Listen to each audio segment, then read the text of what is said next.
Que l'on arrive à Nyon par le lac ou par la route, c'est ce même château caractéristique, hérissé de donjons, qui domine le quartier de Rive, où il fait bon flâner, l'hameçon dans l'eau, ou rêver parmi les fleurs de ses parcs.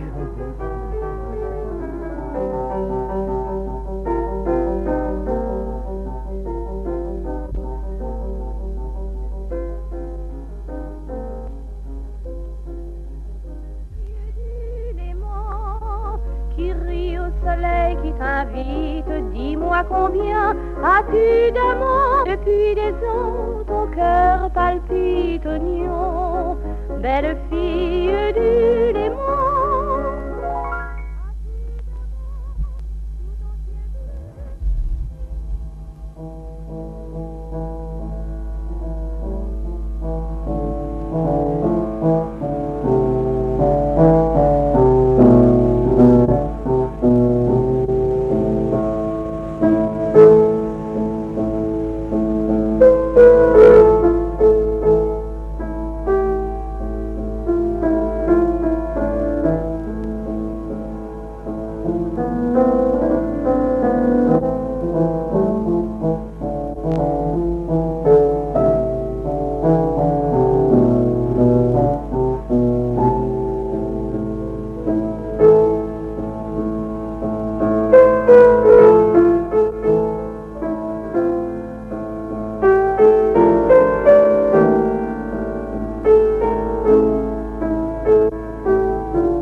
Nyon se découvre au coin des ruelles pittoresques, au bord de ces anciennes fontaines. Nyon offre à ses visiteurs le charme de ses promenades ombragées et la contemplation de ses colonnes romaines, rappel authentique de ses origines, admirablement situées sur la terrasse des vieilles murailles face au Mont Blanc, plus majestueuse ici qu'il ne l'est tout au long de la rive du Léman.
Chaque année, le château abrite une exposition d'art durant la belle saison.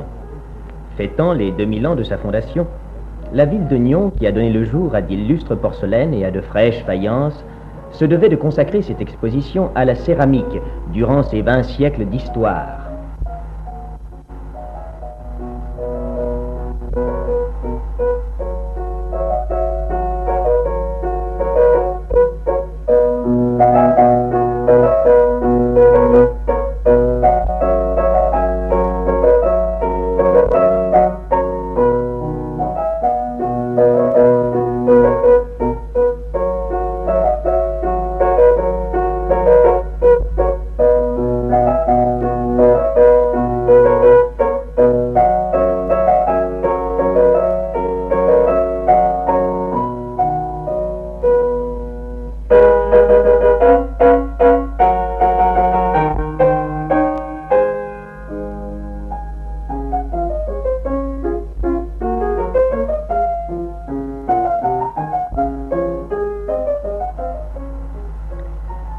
Faïence des manufactures suisses, porcelaine de Nyons depuis l'époque romaine à nos jours.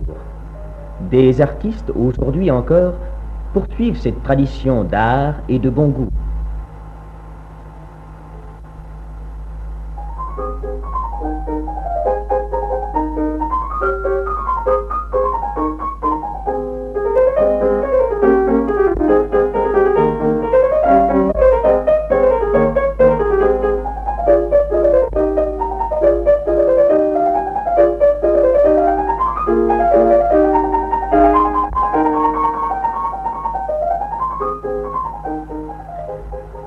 Ce même château accueille parfois, dans sa cour tout intime, concerts et représentations théâtrales.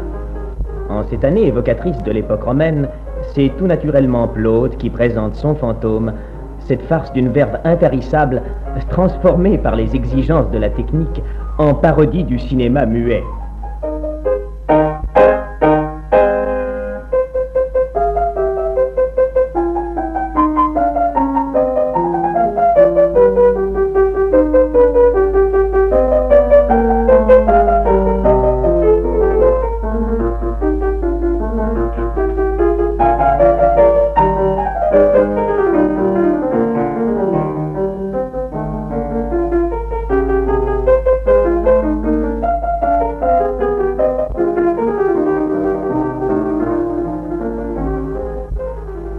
Chacun, dans cette bonne ville, participe à la fête. Les gars, amoureux du lac, ont préparé en secret quelques embarcations décorées qui défileront langoureusement dans le port lorsque la somptueuse nuit d'été sera descendue.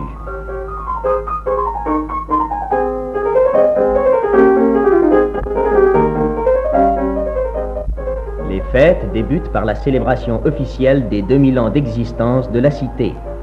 Tandis que les jardiniers s'affairent à parer les monuments et les rues, les discours officiels des magistrats évoquent son histoire et les fanfares chantent l'allégresse générale.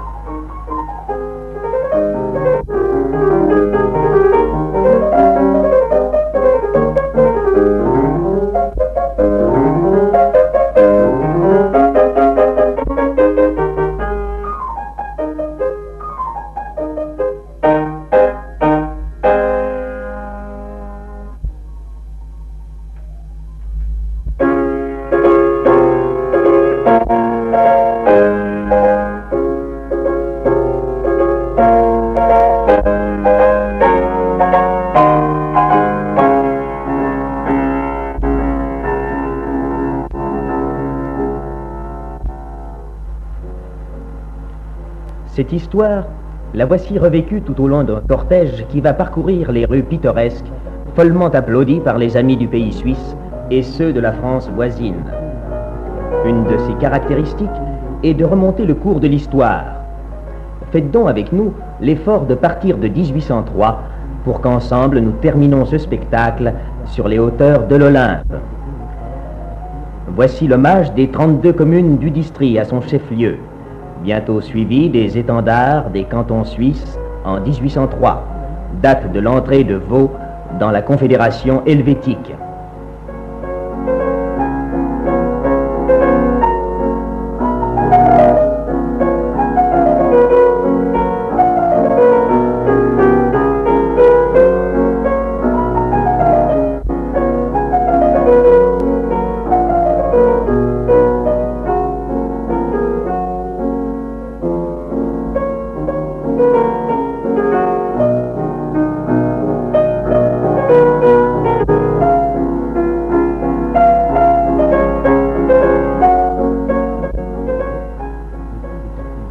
ce peuple en liesse, vêtu des costumes régionaux, chante le pays, excellent grenier et riche cellier.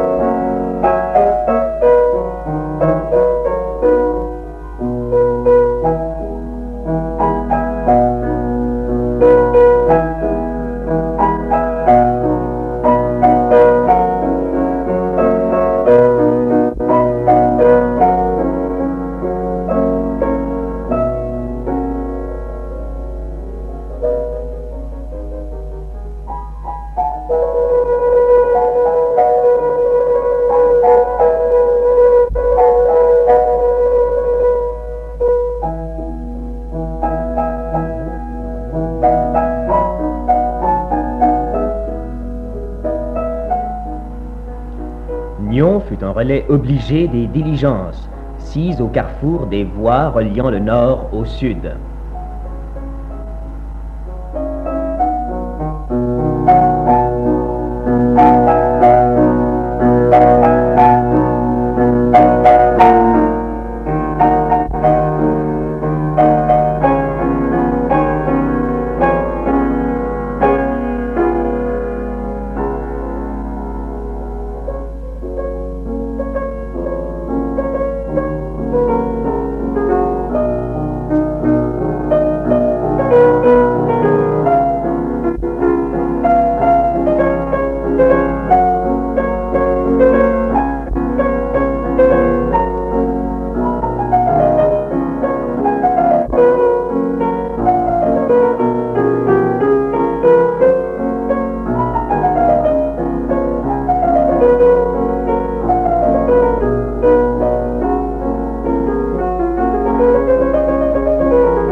Les auberges d'antan sont une préfiguration de la faveur des touristes dont a bénéficié de tout temps ce coin de terre béni des dieux.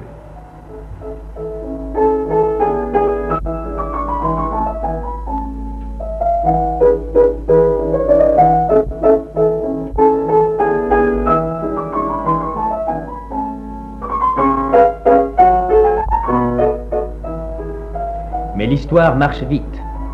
Voici le dernier bailli bernois, de Rothe, qui quitte sa ville.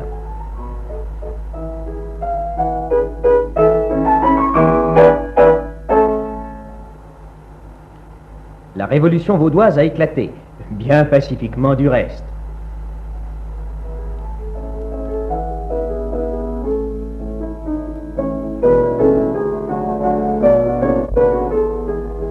Le général français Ménard pénètre dans le pays où il est fort bien accueilli.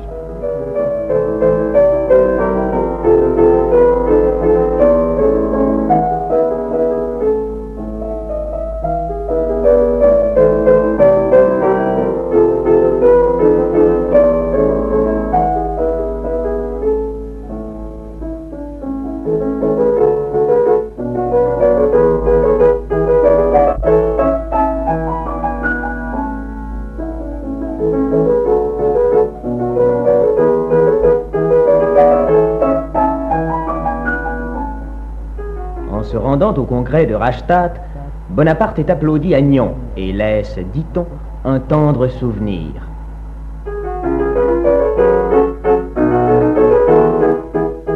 La Révolution française parvient jusqu'en ces lieux paisibles, évoqués par cette charrette de la noblesse condamnée.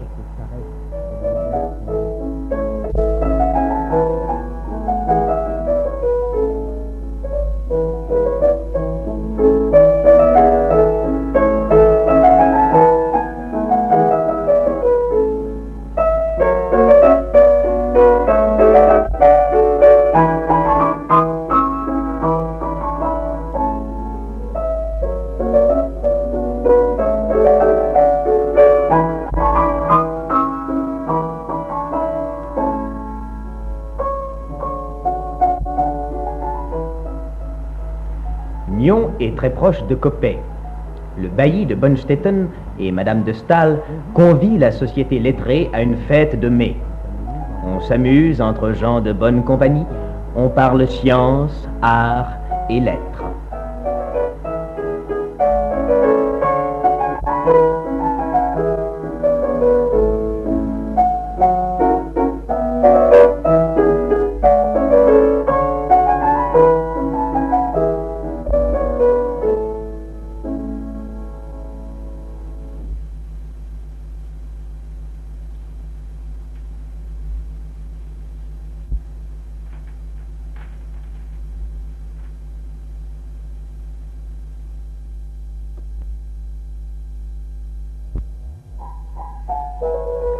Toujours à cette même époque, une fabrique de cartes à jouer et de jeux de loi prospère, tandis que l'on assiste à l'éclosion des merveilleuses porcelaines de Nyon. Ces enfants, aux robes semées de bluets, d'œillets, de roses et de papillons, évoquent les décors classiques du vieux Nyon.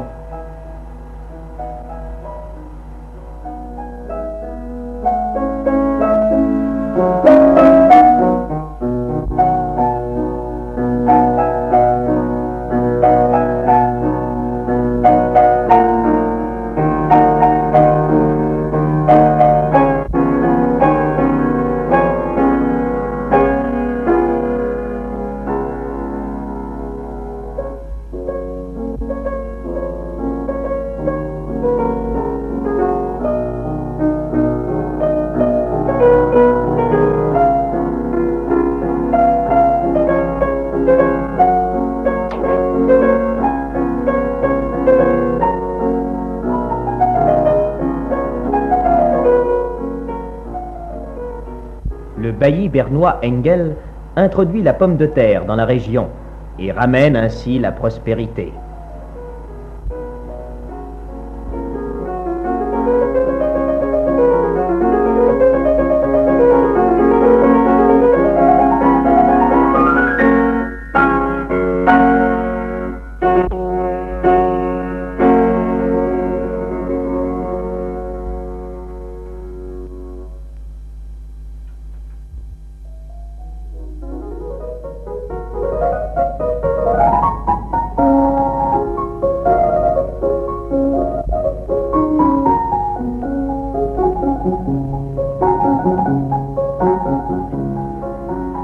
Voici les Vaudois du Piémont, pauvres persécutés, réfugiés en Suisse et qui s'embarquèrent ensuite à Fromenteau pour combattre en Savoie. Souvenir de cette glorieuse rentrée, aujourd'hui rappelée chaque année sur ce même rivage.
C'est de 1547 que datent les armoiries de Nyon. Le livre d'or de l'époque nous dit « Truites bleues et roses rouges nous donnent leurs couleurs. Bacchus et Cérès nous offrent leur prison. Et Pomone nous montre ses dons. »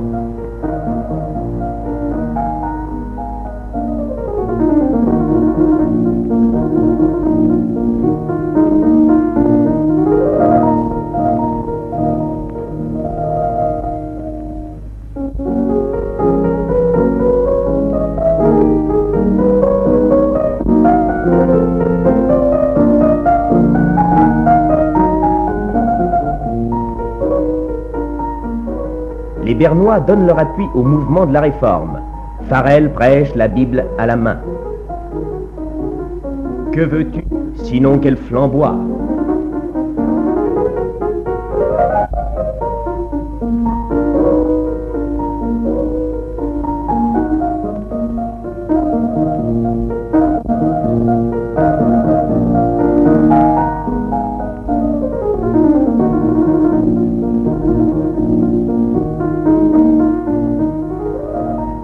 Remontons toujours dans le temps.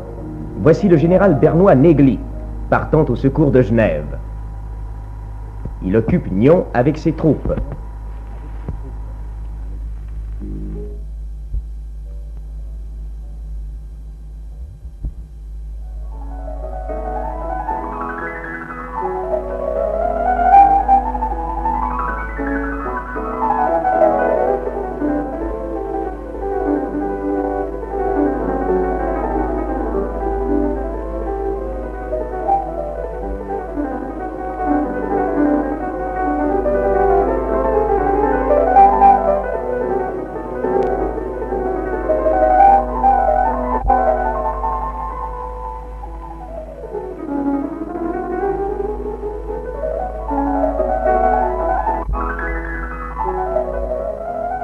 Les Bernois ont effacé les chartres des 4 bonnes villes du pays de Vaud.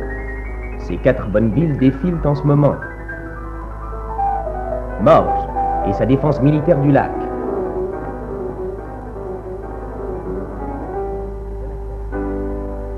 Yverdon, la ville résistante et de bon accueil.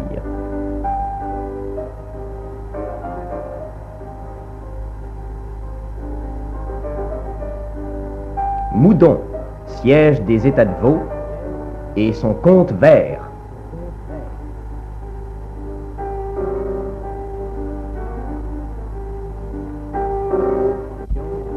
Nyon, enfin, capitale administrative à qui les nobles de la contrée doivent le service de la chevauchée.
Voici la noble jeunesse de l'époque, mousquetaires et papegais, régie par un règlement bien amusant. La volaille leur appartient si elle divague en ville, la vigne aussi si elle n'est pas travaillée. Les sociétés de jeunesse condamnent les querelleurs à participer à leur cortège. Les coupables défilent, juchés à rebours sur un âne.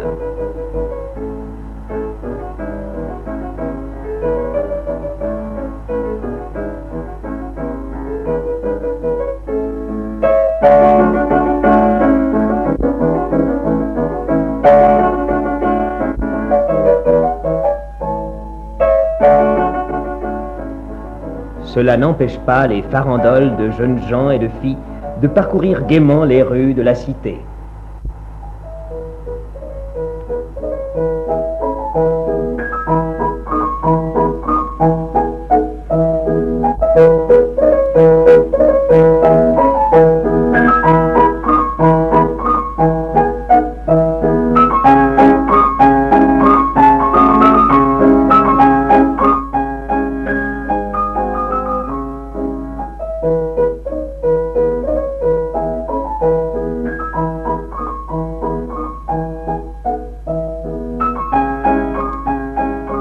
En 1500, Maître Jacques bat monnaie à Nyon.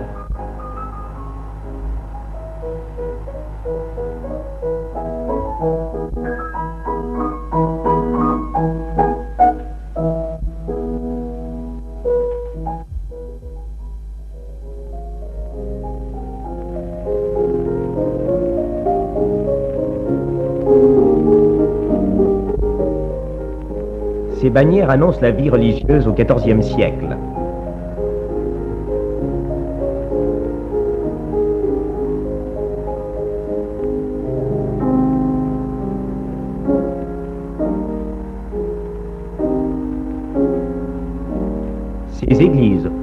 aujourd'hui disparues, ses confréries, ses cordeliers de rive, ses cisterciens de Bonmont, son reliquaire de Saint-Maurice, objet de vénération et de dons innombrables et touchants qu'un peuple fidèle lui apporte.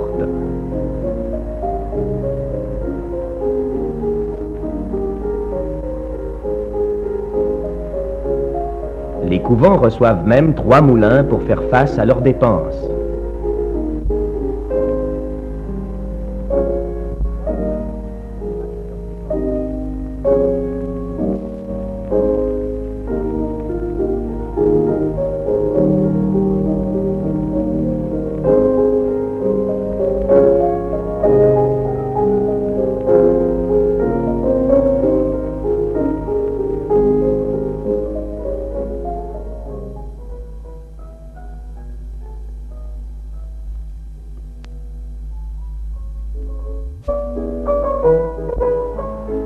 Amédée V de Savoie soutient les prétentions de son frère Louis I, sire de Vaud, contre Aymon de Prangin.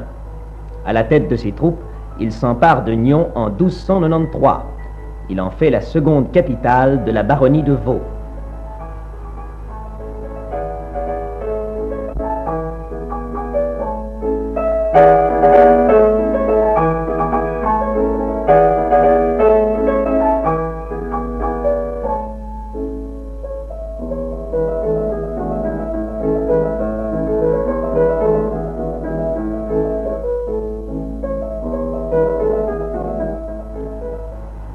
L'archevêque de Besançon inféode le bourg en 1130 à la maison de Cossonay-Prangin. C'est la date de construction du château.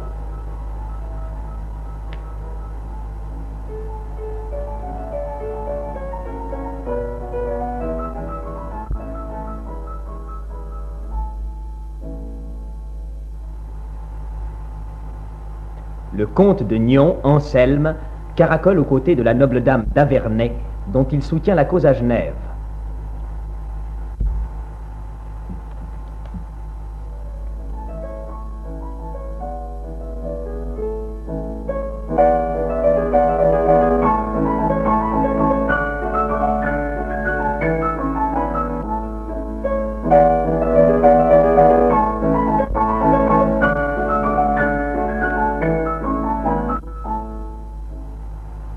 Clovis, roi des Francs, précède son épouse Clotilde.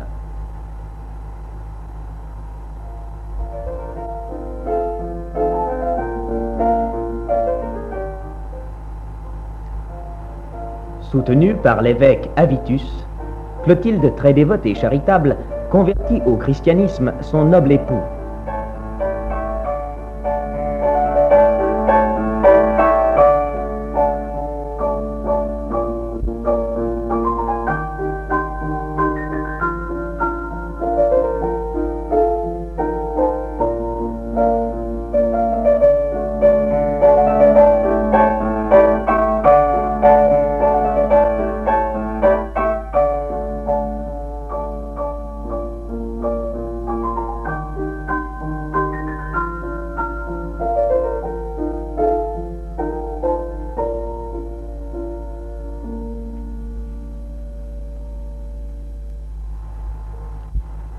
Et voici que s'avancent les Romains.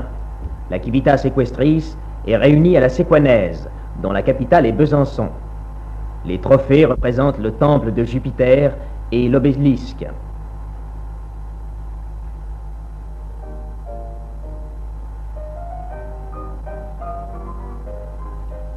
Les questeurs, les édiles, le peuple, les conducteurs des animaux du sacrifice aux dieux, entourent les vestales, gardiennes du feu.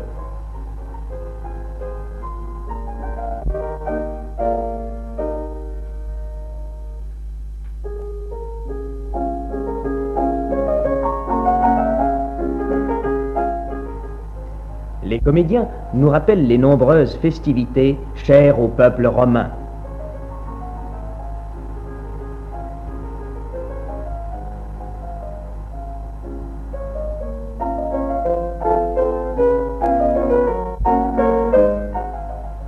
En 49 avant Jésus-Christ, Jules César fonde la Colonia Julia Equestris, où s'établissent les vétérans de ses armées.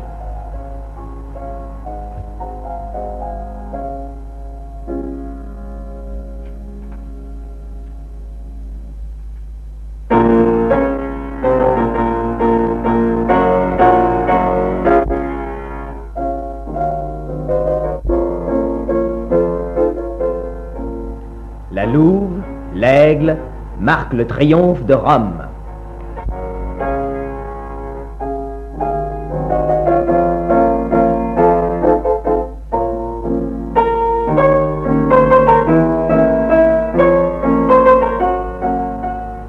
Les Helvètes doivent passer sous leur joug.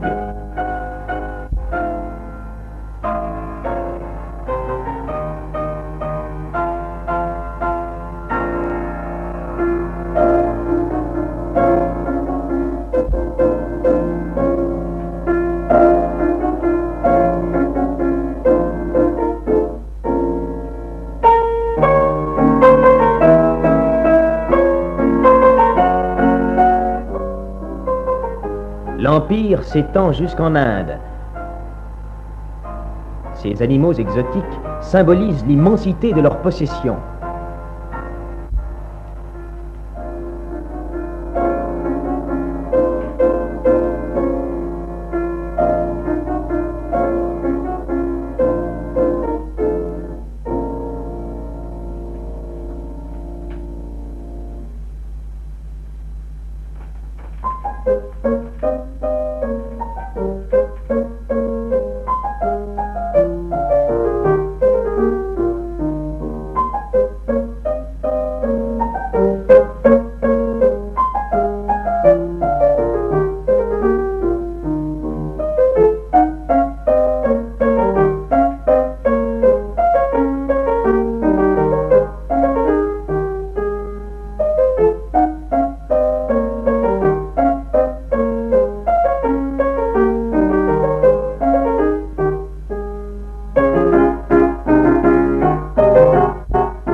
Le dieu barbare est le nouveau rempart, d'où vient le nom de Novio Dunum, personnifie l'époque gauloise du 5e siècle avant Jésus-Christ. La famille helvète se déplace dans son char rustique.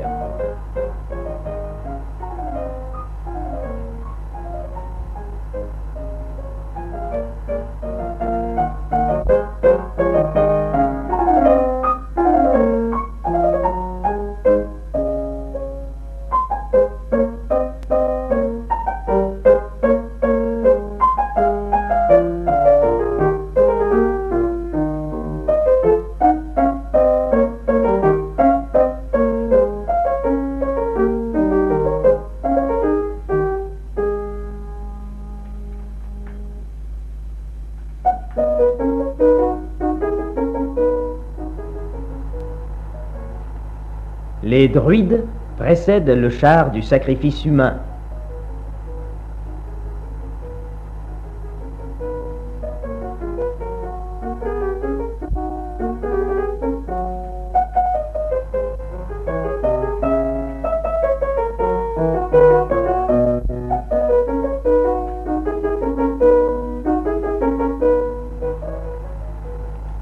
Pour nous, les lacustres vivent encore sur leur pilotis.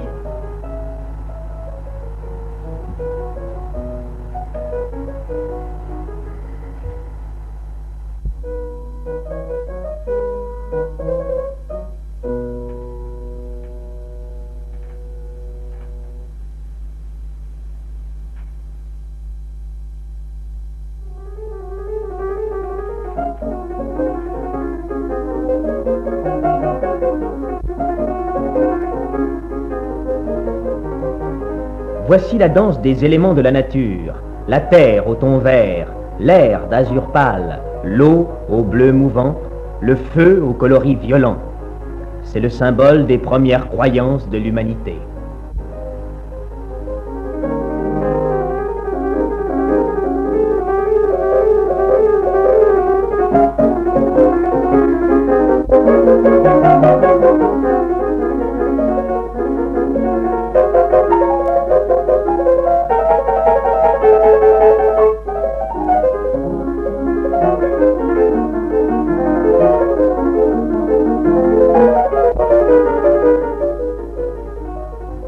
la majesté de l'Olympe enfin.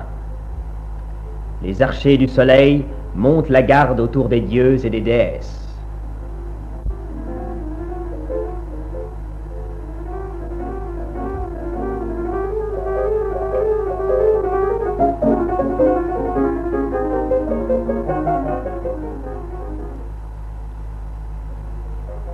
Saluons au passage les maîtres antiques du monde et le commencement de toute histoire.